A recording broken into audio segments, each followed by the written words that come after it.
Siguiendo con nuestra serie de temas sobre las parábolas de Jesús, en este día pasaremos al capítulo 24 de Mateo, que nos proporciona una sincera advertencia acerca de estar preparados para el regreso de Cristo en gloria. De hecho, allí en el verso 44 de este capítulo dice: por tanto, también vosotros estad preparados, porque el Hijo del Hombre vendrá a la hora que no pensáis. E inmediatamente, siguiendo esta advertencia, el Señor ofrece 3 parábolas respecto a esta necesidad de estar preparados, siempre apercibidos frente a la inminente venida de nuestro Señor Jesucristo.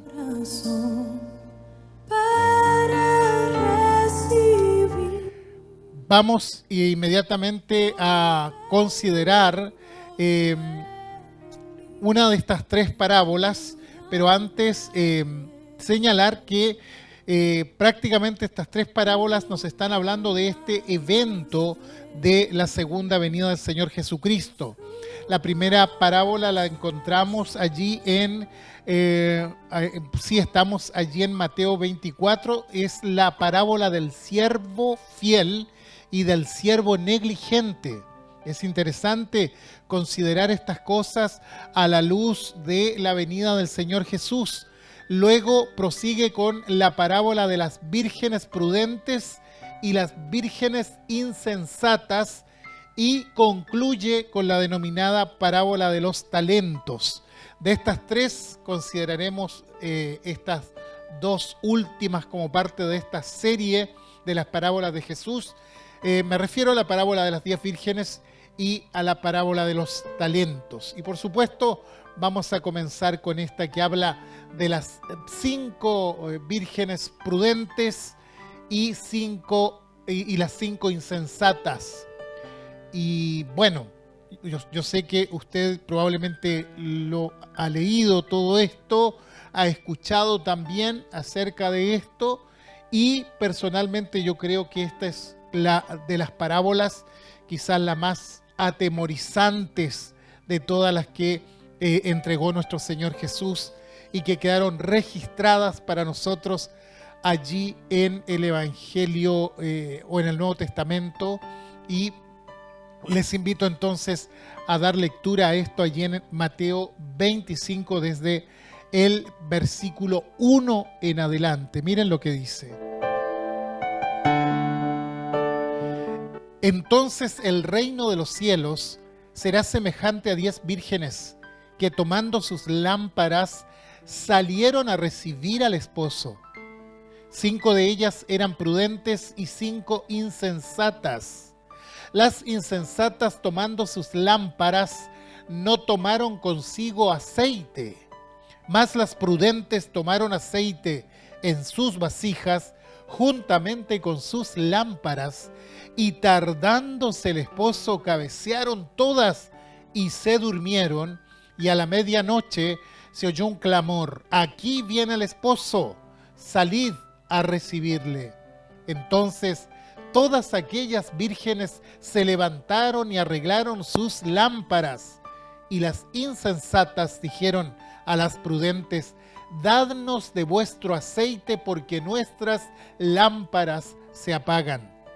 Mas las prudentes respondieron diciendo: para que no nos falte a nosotras y a vosotras, id más bien a los que venden y comprad para vosotras mismas. Pero mientras ellas iban a comprar, vino el esposo, y las que estaban preparadas entraron con él a las bodas, y se cerró la puerta.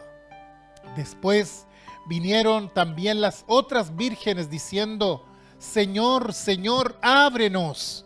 Mas él respondiendo dijo: de cierto os digo que no os conozco. Velad pues, porque no sabéis el día ni la hora en que el Hijo del Hombre ha de venir. Hasta ahí leemos este pasaje de Mateo 25. Los judíos solían usar lámparas para alumbrarse mientras caminaban durante la noche. Está de más decir que la electricidad no había sido descubierta aún, por tanto, para no tropezar, cada uno portaba una lámpara cuyo combustible era el aceite. Ahora nada podía ser más inútil para iluminar el camino en la oscuridad que una lámpara sin aceite, ¿verdad? ¿De qué puede servir una lámpara que no alumbra? Y teniendo en cuenta esto, que es tan obvio, Jesús cuenta la historia de una boda. Y 10 mujeres, vírgenes, doncellas, fueron convidadas a esa boda. Ahora es importante entender los usos y costumbres de los tiempos bíblicos para saber cómo eran las bodas en Israel. La verdad es que las costumbres antiguas de las bodas judías son bastante difíciles de determinar, según los estudiosos. Lamentablemente no disponemos más que de algunas referencias dispersas y fragmentarias que nos impiden muchas veces configurar una visión completa de qué es lo que se hacía en esa festividad, y además las costumbres variaban de un lugar a otro, aún dentro de Judea. El caso es que el joven pretendiente, el novio, solía acudir a casa del padre de la novia portando una gran suma de dinero, un contrato de compromiso y un odre de vino. Quiere decir que cuando llegaba un joven a una casa trayendo estas cosas, bueno, ya se sabía a qué iba. Entonces se discutían los términos del noviazgo con el padre de la novia y con los hermanos mayores, y entonces quedaba establecido el compromiso que se podía llevar a cabo hasta 12 meses después. Otra cosa interesante es que son las procesiones previas a la ceremonia. Esta constituían una parte importante del ritual. A última hora de la tarde los invitados se entretenían en la casa de la novia y después de horas de esperar al novio, cuya llegada era repentina y anunciada por mensajeros que también estaban dispuestos para ello, y el novio aparecía acompañado de sus amigos, iluminado por las llamas de las lámparas, y entonces era recibido por los invitados que habían venido para encontrarse con él en tan significativo momento. Es indudable que estas mujeres de la parábola fueron invitadas para ser parte de esta comitiva nupcial. Seguramente serían las damas encargadas de la espera y ayudarían a arreglar a la novia para este glorioso momento cuando ella sería unida en casamiento con su novio. Sin duda, todo esto era una ocasión alegre. Ser invitados a una boda era un verdadero honor. Ahora estas mujeres no solo fueron invitadas, sino que eran parte de la comitiva. Quiere decir que eran parte del círculo íntimo de los novios. Ahora, al ir al contexto en el cual el Señor refiere esta parábola, es obvio que está hablando de su segunda venida, cuando el novio celestial, Cristo Jesús, venga para celebrar su boda con su iglesia, que es la novia.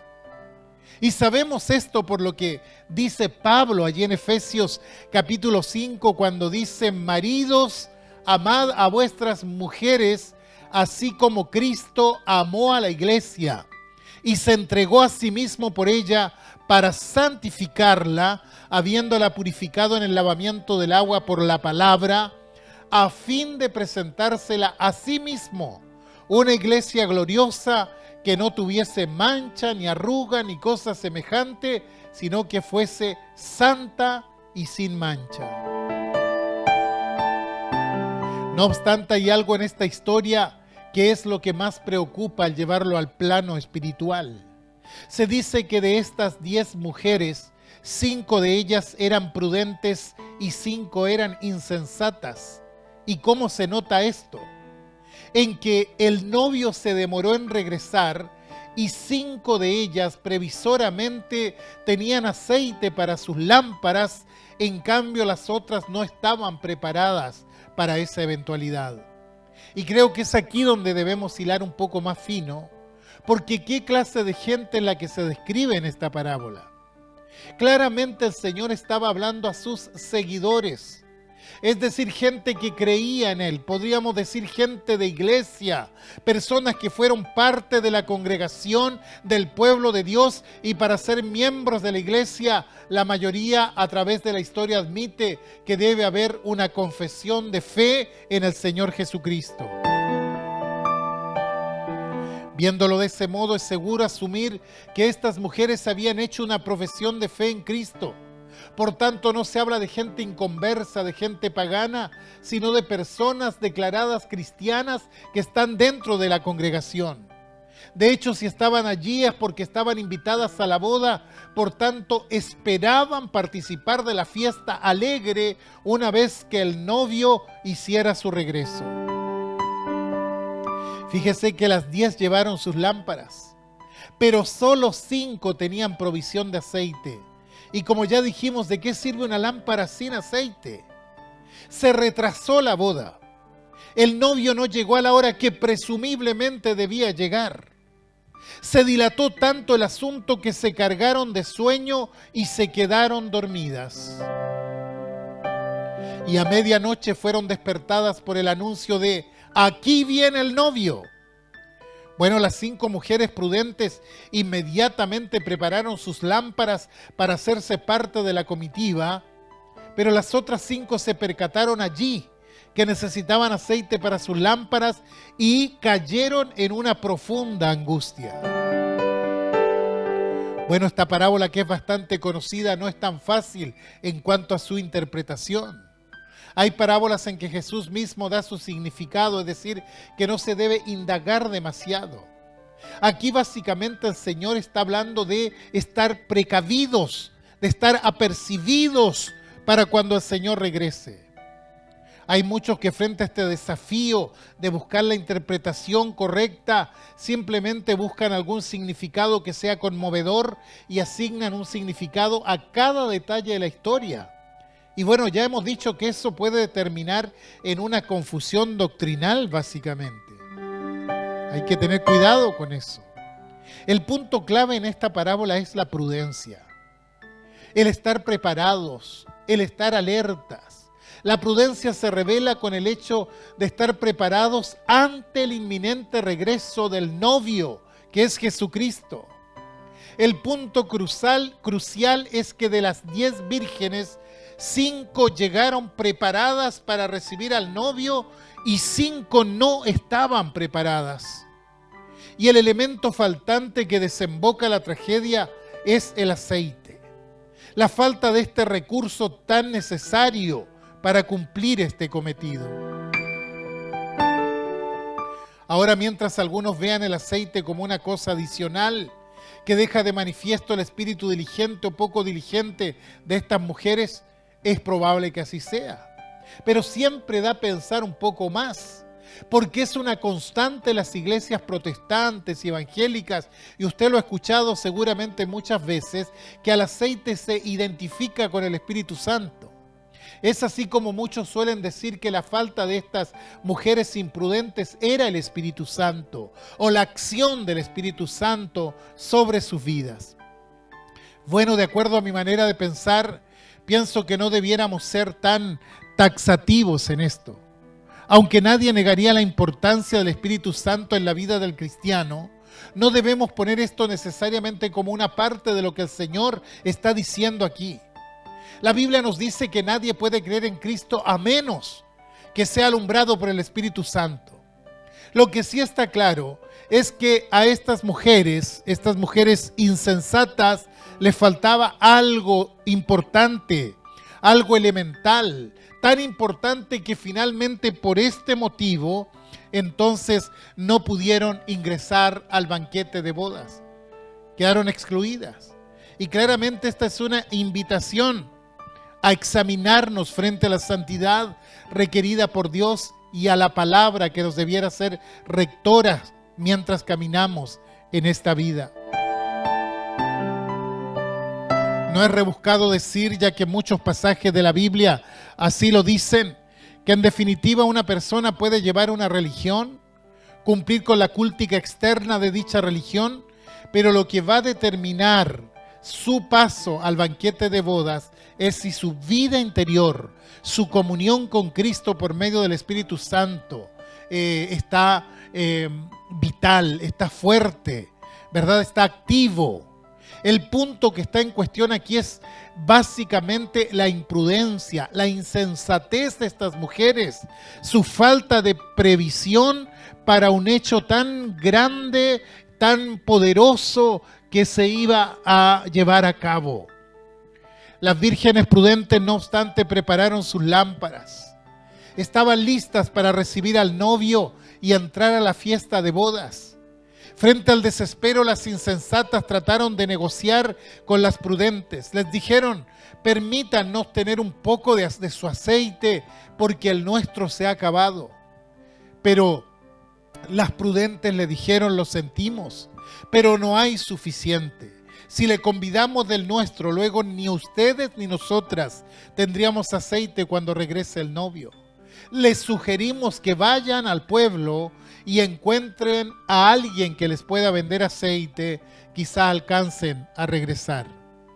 Las insensatas siguieron el consejo de las prudentes, pero mientras iban a abastecerse, llegó el momento de la verdad. El novio ha regresado y entra a la boda junto a la comitiva, y como era la costumbre, las puertas se cerraron con llave por dentro, y aquellas que supuestamente eran parte de los invitados de honor se quedaron afuera de esta espléndida celebración de bodas. Cuando llegaron, tocaron fuertemente la puerta, empujaron de ella suponiendo abrirla, llamaron entre gritos desesperados, diciendo: Señor, Señor, ábrenos. Cada vez que se repite una palabra como expresión en la Biblia, los estudiosos los llaman los nudos dobles. Los nudos dobles. Señor, Señor. 2 veces se repite la palabra. En la literatura judía esto implica cierta intimidad personal. Tenemos varios ejemplos en la Biblia. Cuando Dios llama a Abraham, le dice: Abraham, Abraham. Eliseo, cuando le habla a Elías, le dice: Padre mío, Padre mío.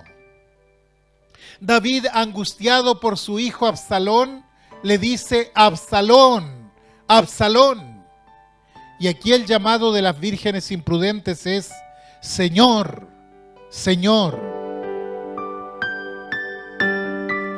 Cuando llegan a la puerta, ellas no solo lloran, sino que repiten desesperadamente diciendo: Señor, Señor.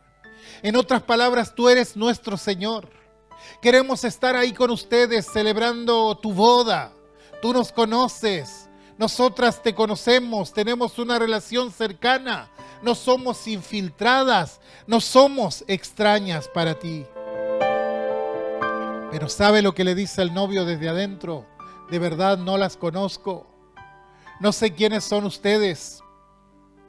Pueden tener invitaciones, pueden tener lámparas en sus manos, pueden tratarme de Señor, Señor, pero con toda honestidad, no sé quiénes son ustedes, no las conozco. Permítanme, por favor, volver al comienzo del Evangelio según Mateo, allí en el Sermón del Monte. Si se fijan, termina de una manera similar allí en el capítulo 7, versos 21 al 23. El Señor dice: no todo el que me dice Señor, Señor, entrará en el reino de los cielos, sino el que hace la voluntad de mi Padre que está en los cielos. Muchos me dirán en aquel día: Señor, Señor, ¿no profetizamos en tu nombre? Y en tu nombre echamos fuera demonios, y en tu nombre hicimos muchos milagros. Y entonces les declararé: nunca os conocí, apartaos de mí, hacedores de maldad. ¿Puede ver este paralelismo igual usted? En la boda el novio dice: no te conozco. Un año antes, al finalizar el Sermón del Monte, Jesús dice lo mismo: nunca os conocí. Ahora no es que no los o las conocía y luego los sacó de la lista y olvidó sus nombres, sino que no sé quiénes son ustedes. Yo no sé quiénes son ustedes. Saben, yo veo acá que el novio representa al Señor Jesucristo. Y tiembla mi corazón y mi espíritu de pensar que hay tantos creyentes que viven autoengañándose, pensando que están bien con el Señor, que nunca se han autoexaminado detenidamente y con honestidad para preguntarse cómo está su vida delante de Él, y que aquel día se presentarán delante del Señor, y que triste será cuando Jesús les diga: yo no los conozco a ustedes. No implica que haya un desconocimiento mental o experimental de la persona. Lo que en realidad está diciendo: yo nunca tuve confianza en ustedes. Yo me di cuenta que el acercamiento de ustedes hacia mí no era honesto. Nunca fueron mis íntimos, porque sus propósitos no eran los míos, porque sus obras no eran las que agradaban a mi corazón. ¿Saben? Estas palabras, conocer o no conocer, mejor dicho, no implica simplemente algo cognitivo en la Biblia, algo mental, porque claramente el Señor conoce a todas las personas. Pero en la literatura judía, la palabra conocer se refiere a una relación íntima, personal, filial, el sentido redentor de la palabra. Pero por supuesto, Él sabe nuestros nombres. Él sabe todo de nosotros. Sabe dónde vivimos, conoce nuestro servicio, la intención de nuestro servicio y todo lo demás. Pero Él se refiere a una relación íntima, a una relación dinámica con Él, un vivir delante de su presencia cada día. Por desgracia, muchos, dice, aquel día se presentarán delante del Señor y Él les dirá: yo nunca los conocí. Apártense de delante de mí, hacedores de maldad. Pero Señor, íbamos a la iglesia. No los conozco. Pero Señor, nosotros nos bautizamos en las aguas en tu nombre. Yo no sé quiénes son ustedes. Señor, predicamos en tu nombre. De verdad no sé quiénes son ustedes. Señor, fuimos líderes dentro de la iglesia. Yo no los conozco a ustedes. Pero Señor, echamos fuera demonios en tu nombre. Y Él dirá: no sé quiénes son ustedes. No los conozco. A veces se cree que la vida cristiana es cumplir con 1 o 2 rituales y ya tenemos solucionado el problema de la vida eterna. Y yo veo esta parábola y descubro que no es así. Que la vida cristiana es realmente una vida de intimidad continua con el Señor. Es la vida del cuarto secreto con el Señor. No es un cúmulo de ritos o acciones desprendidas de un corazón que no siempre es consecuente. Estas mujeres cometieron el error de sus vidas. Se relajaron en lo concerniente a la invitación. No tomaron las cosas con la seriedad que se requería. En el fondo no mostraron un real interés en lo que iba a ocurrir. Olvidaron el aceite. ¿A quién se le ocurre olvidar el aceite? Olvidaron su identificación. Para ellas ir a la boda era importante, pero no era lo más importante. Seguramente habían muchas cosas en sus mentes y en sus corazones que le distrajeron, porque ¿cómo fue que se olvidaron de algo que era tan elemental? Y si nos fijamos, esta parábola no se trata de paganos, no se trata de incrédulos o de ateos.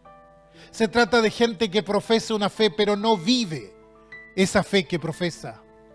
Y si comparamos esto con Mateo 7, Jesús hace notar que no se trata de pocas personas, que no es un puñado de gente que ha hecho una falsa profesión de fe, sino que son muchos. Que Dios tenga misericordia. La gran pregunta que debo hacerme con toda honestidad frente a esto es: ¿Y a cuál grupo pertenezco? ¿Soy de las prudentes o de las imprudentes? ¿Con qué grupo me identifico? Cuando recibí a Cristo, ¿lo hice como algo responsable, algo serio, o fui simplemente una reacción emocional? Miren, sin necesidad de tener que dar un amén sonoro, pregúntese honestamente delante de Dios, que todo lo sabe, que todo lo conoce. Pregúntese si me identifico con las prudentes o con las insensatas. Hay de quienes en honor a la verdad digan sí, yo me identifico con las insensatas. ¿Y sabe por qué? Porque un día hice una profesión de fe. Un día me bauticé en las aguas. Pero he vivido muy lejos de los parámetros que Dios requiere. Solo decirles que cuando se cierre la puerta será demasiado tarde. Por tanto, claramente esta parábola es una parábola de advertencia. Es un llamado a cambiar el rumbo. Es un llamado a comenzar a hacer bien las cosas. Esta parábola tiene que ver con el regreso de Cristo. Sin duda que sí, porque contextualmente de esto es que se ha venido hablando el Señor allí en el capítulo 24, el capítulo anterior de Mateo, de eso está hablando. Quizá alguien diga, pero Jesús se ha demorado tanto en regresar, que en realidad esa no es una preocupación para mí en este momento. Podría demorar unos 1000 años más o 2000 años más. Es verdad. La Biblia dice que el día y la hora nadie lo sabe. Pero hay dos maneras en que Cristo puede venir. Su llegada final, donde habrá gente que siendo miembros de iglesia, Él no los reconocerá. Y lo otro, y que contiene una verdad ineludible, es que si Él viniera, supongamos, en 50 años más, o en 100 años más, entonces una gran mayoría de los que están escuchando este mensaje ya habremos tenido nuestro propio juicio privado. Ya habremos pasado de esta vida a la siguiente. Yo no sé si me doy a entender.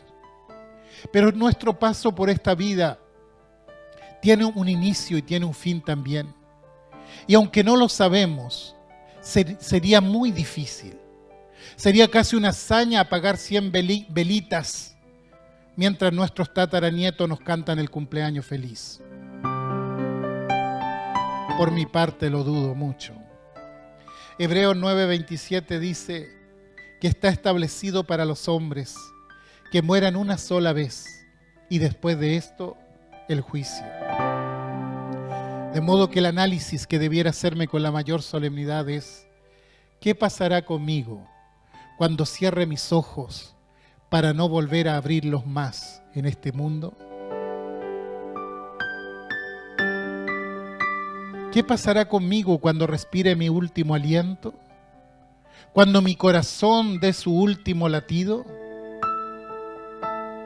¿Tengo la seguridad que la siguiente cara que veré será la cara de Jesús? ¿De verdad tengo esa seguridad en mi vida? Cuando la puerta de la gracia se cierre, ya será demasiado tarde. Podremos gritar como aquellos que le gritaban a Noé: Noé, ábrenos la puerta del arca, ahora sí creemos. Pero esa puerta había sido cerrada por Dios mismo. Podemos gritar como esas vírgenes insensatas: Señor, Señor, ahora hemos llegado, ábrenos. O como aquellos que el día final llegarán delante del Señor y dirán, como dice Mateo 7, Señor, Señor, ¿no profetizamos en tu nombre y en tu nombre echamos fuera demonios y en tu nombre hicimos muchos milagros? Pero Él les dirá: no los conozco, apártense de mí, obradores de maldad. Todo el que ha hecho una profesión de fe está invitado a la fiesta, a las bodas del Cordero. Pero ¿saben? No todos la van a disfrutar. Como dije, esta es una parábola tremendamente atemorizante. Es un llamado potente a despertarnos si tenemos una falsa sensación de seguridad de salvación. Es un llamado a autoexaminarnos mientras aún hay tiempo para arrepentirse de verdad y correr a la roca firme de salvación, que es Cristo Jesús. Esta es una palabra de advertencia, estimados, y también es una palabra de gracia, porque la hemos leído, la hemos escuchado, la hemos analizado cuando aún tenemos tiempo para cambiar el rumbo de nuestra vida, cuando aún la puerta de la gracia permanece abierta para nosotros. Podemos decir que hoy aún es un día aceptable, aún es un día de salvación. Apercíbete, prepárate. El Señor ya ha hecho todo, pero ahora somos nosotros los que debemos dar respuesta. Que el Señor nos bendiga y nos hable por medio de su palabra. Su fruto.